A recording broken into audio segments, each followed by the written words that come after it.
Good morning, welcome to 30/60. నేను మమతా. బులెటిన్లో ముందుగా హెడ్లైన్స్ చూద్దాం. అంతరిక్షంలో ఇస్రో సరికొత్త అధ్యాయం. ఇవాళ ఒకేసారి వేర్వేరు కక్షల్లోకి ఉపగ్రహాల ప్రయోగం. తెలంగాణకు మళ్లీ భారీ వర్ష సూచన. జలాశయాల్లోకి పోటెత్తుతున్న వరద. భద్రాచలం దగ్గర గోదావరి ఉగ్రరూపం. తొలి ప్రమాద హెచ్చరికకు చేరువలో నీటి మట్టం. పీతాంబర్ పసుపు వంగడం నేడే విడుదల. నిజామాబాద్ రైతులతో ప్రధాని వీడియో కాన్ఫరెన్స్. ఐక్యరాజ్య సమితిలో నేడు సుష్మా స్వరాజ్ ప్రసంగం. అంతర్జాతీయ వేదిక మీద పాక్ను ఎండగట్టే అవకాశం. చారిత్రాత్మక టెస్టులో అదరగొడుతున్న కోహ్లీ సేన. విజయానికి 6 వికెట్ల దూరంలో భారత్. ఇక డీటెయిల్స్ లోకి వెళ్తే, తెలుగు రాష్ట్రాలకు వర్షాల ముప్పు ఇంకా తొలగలేదు. మరొక 48 గంటల పాటు 2 రాష్ట్రాల్లో కూడా వర్షాలు కురుస్తాయని హైదరాబాద్ వాతావరణ కేంద్రం ప్రకటించింది. ప్రస్తుతం కొనసాగుతున్న తీవ్ర అల్పపీడనం కాస్త బలహీనపడి అల్పపీడనంగా మారిందని అధికారులు వెల్లడించారు. విదర్భను ఆనుకొని తెలంగాణ, దక్షిణ ఛత్తీస్గఢ్ ప్రాంతంలో అల్పపీడనం కేంద్రీకృతమైంది. అల్పపీడనానికి అనుబంధంగా ఉపరితల ఆవర్తనం కూడా కొనసాగుతూ ఉంది. ఈ రెండింటి ప్రభావంతో తెలంగాణ వ్యాప్తంగా ఇవాళ భారీ నుంచి అతి భారీ వర్షాలు కురిసే అవకాశం ఉంది. ఎల్లుండి నుంచి 4 రోజుల పాటు ఒక మోస్తారు వర్షాలు కురుస్తాయి. అటు కోస్తాంధ్రాలో 5 రోజుల వరకు విస్తారంగా వర్షాలు కురుస్తాయని, 28, 29 తేదీల్లో అక్కడక్కడ భారీ వర్షాలు పడవచ్చునని వాతావరణ శాఖ తెలిపింది.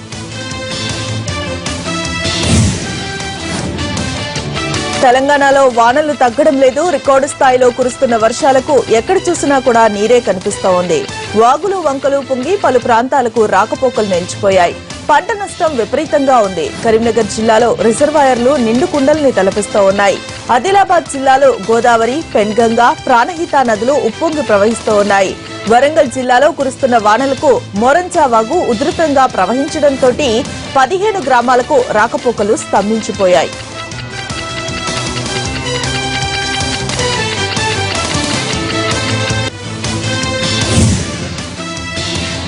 హైదరాబాద్ లో భారీ వర్షం మరొకసారి వణికించింది. ఇప్పుడిప్పుడే పరిస్థితి కుదుట పడుతూ ఉందని అనుకుంటున్న సమయంలో రాత్రి పలుచోట్ల కుండపోత వర్షం కురిసింది. జీడిమెట్ల, బాల్నగర్, చింతల్, జగద్గిరిగుట్ట, బేగంపేట, పంజాగుట్ట, ఎర్రగడ్డ, సన్నత్ నగర్, ఎస్ఆర్ నగర్, ఎర్రమంజిల్, సికింద్రాబాద్ ప్రాంతాల్లో వర్షం పడింది. అటు నిజాంపేటలోని బండారీ లేఅవుట్ అపార్ట్మెంట్లు ఇంకా నీళ్లలోనే నానుతూ ఉన్నాయి. ఈ సమయంలో మరొకసారి భారీ వర్షం కురవడంతో ఆ ప్రాంత వాసులంతా ఆందోళన చెందుతూ ఉన్నారు.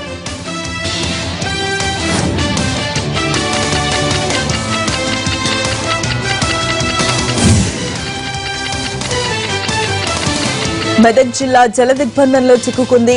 కర్ణాటక, మహారాష్ట్ర నుంచి కూడా వరద పోటెత్తుతూ ఉండడంతో వాగులు వంకలు పొంగిపొర్లుతూ ఉన్నాయి. 30 చోట్ల వంతెనలు దెబ్బతిన్నాయి. జిల్లాలో 64 చెరువులకు గండ్లు పడ్డాయి. 304 ఇళ్లు కూలిపోయాయి. 18 లోతట్టు గ్రామాల ప్రజలను అధికారులు సురక్షిత ప్రాంతాలకు తరలించారు. 4 చోట్ల పునరావాస కేంద్రాలను ఏర్పాటు చేశారు. 50,000 హెక్టార్లలో పంట నష్టం జరిగినట్టుగా అధికారులు అంచనా వేశారు.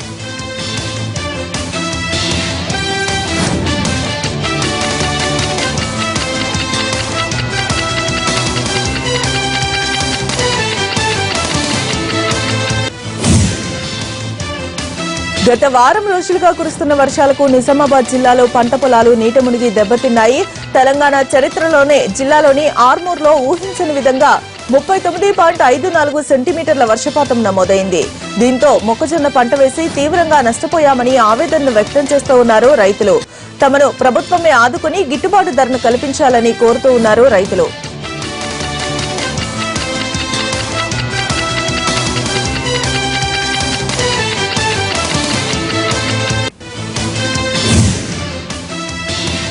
గోదావరికి వరద పోటెత్తే అవకాశం ఉండడంతో అధికార యంత్రాంగం అప్రమత్తమైంది.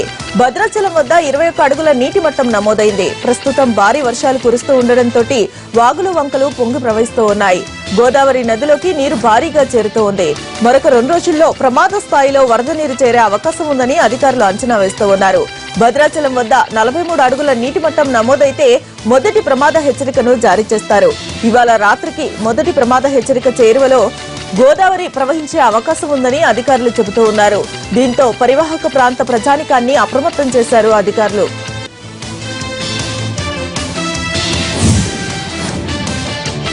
తెలంగాణలోనే కాదు, ఇటు ఆంధ్రప్రదేశ్ లో కూడా వర్షాలు జోరుగానే కురుస్తూ ఉన్నాయి. ఉత్తరాంధ్ర మొదలుకొని కోస్తా తీరంలో జోరుగా వానలు కురుస్తూ ఉన్నాయి. పంట పొలాలు, ఇళ్లు, రైల్వే లైన్లు దెబ్బతింటూ ఉన్నాయి. గుంటూరు, ప్రకాశం, నెల్లూరు జిల్లాలోని వందలాది గ్రామాల్లో వర్షం బీభత్సవం సృష్టించింది. నేలవాలిన పంటలు, కోతకు గురి అయిన రోడ్లు, ఇసుక మేటలు, దెబ్బతిన్న ఇళ్లు, ఇలా ఎటు చూసినా కూడా జల బీభత్సవమే కనిపిస్తోంది. కృష్ణా జిల్లాలోనూ పత్తి, మిరపతో సహా ఇతర వాణిజ్య పంటలన్నీ దెబ్బతిన్నాయి. ఆంధ్రప్రదేశ్ వ్యాప్తంగా దాదాపు 200 కోట్ల రూపాయల నష్టం జరిగినట్టుగా అధికారులు అంచనా వేస్తూ ఉన్నారు.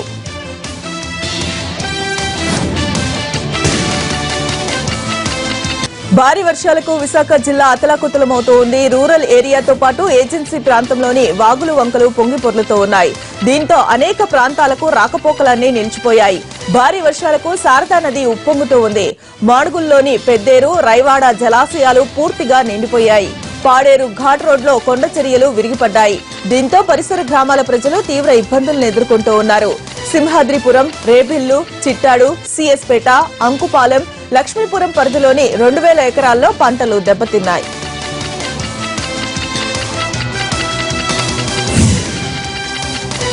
బంగాళాఖాతంలో కొనసాగుతున్న అల్పపీడన ప్రభావంతో శ్రీకాకుళం జిల్లాలో భారీ వర్షాలు కురుస్తూ ఉన్నాయి. గడిచిన 24 గంటల్లో జిల్లాలోని పలుచోట్ల ఒక మోస్తారు వర్షాలు కురుస్తున్నప్పటికీ పాతపట్నంలో మాత్రం భారీ వర్షం కురుస్తుంది. దీంతో లోతట్టు ప్రాంతాలన్నీ జలమయమయ్యాయి. దీనికి తోడు ఒడిశాలోని భారీ వర్షాలు కురవడంతో ఆంధ్ర, ఒడిశా సరిహద్దుల్లో గల మహేంద్ర తరయా నదిలో వరద ఉధృతి పెరిగింది. దీంతో పలు గ్రామాలకు రాకపోకలన్నీ నిలిచిపోయి అంతరాయం ఏర్పడింది.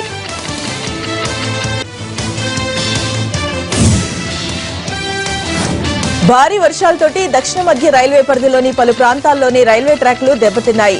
గుంటూరు జిల్లా పిడుగురాళ్ల సత్తెనపల్లి మార్గంలో 5 చోట్ల రైల్వే లైన్లు కొట్టుకునిపోయాయి.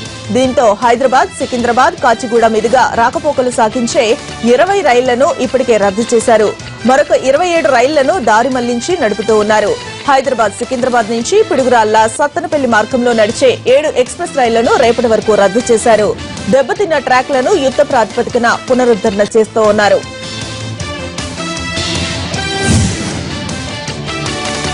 భారీ వర్షాలు, వరదల కారణంగా ఇవాళ జరగాల్సిన తెలంగాణ మంత్రివర్గ సమావేశం రద్దయింది. మంత్రులంతా జిల్లాలోనే ఉండి సహాయక చర్యలను పర్యవేక్షించాలని ముఖ్యమంత్రి కేసీఆర్ ఆదేశించారు. జిల్లా అధికారులతో సమన్వయం చేసుకుని పరిస్థితుల్ని ఎప్పటికప్పుడు చక్కదిద్దాలని సూచించారు. రాష్ట్రానికి ఇంకా వర్షపు ముప్పు తొలగనందున ఆయా జిల్లాల మంత్రులు, కలెక్టర్లు, ఎస్పీలు అప్రమత్తంగా ఉండాలని సీఎం ఆదేశించారు. మంత్రులంతా జిల్లాల్లోనే ఉండాల్సి రావడంతో కేబినెట్ భేటీని రద్దు చేశారు.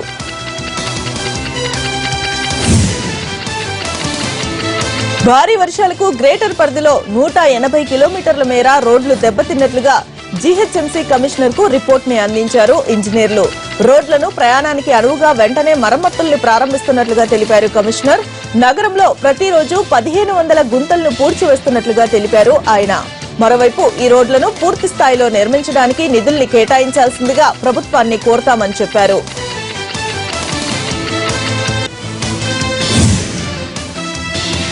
హైదరాబాద్ లోని నాలాలు, చెరువులపై అక్రమ నిర్మాణాల తొలగింపు ప్రక్రియను వేగవంతం చేసింది జీహెచ్ఎంసీ. ఇందుకోసం సర్కిల్ స్థాయిలో ప్రత్యేక స్క్వాడ్ ను ఏర్పాటు చేశారు.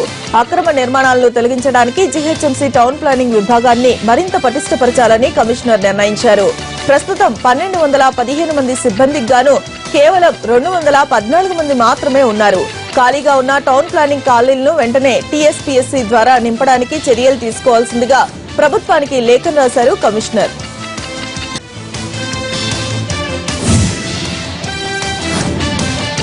మహారాష్ట్రను భారీ వర్షాలు వణికిస్తూ ఉన్నాయి. ఎడతెరిపిలేని వర్షాలకు వాగులు, వంకలు పొంగి పొర్లుతూ ఉన్నాయి. లాతూర్ జిల్లా బమ్ని గ్రామంలో వరదలు తీవ్ర రూపం దాల్చాయి. వరద తీవ్రతకు గ్రామ పరిధిలోని ఒక బ్రిడ్జి కొట్టుకునిపోయింది. ఆ సమయంలో అక్కడే ఉన్న స్థానికులంతా భయంతో పరుగులు తీశారు.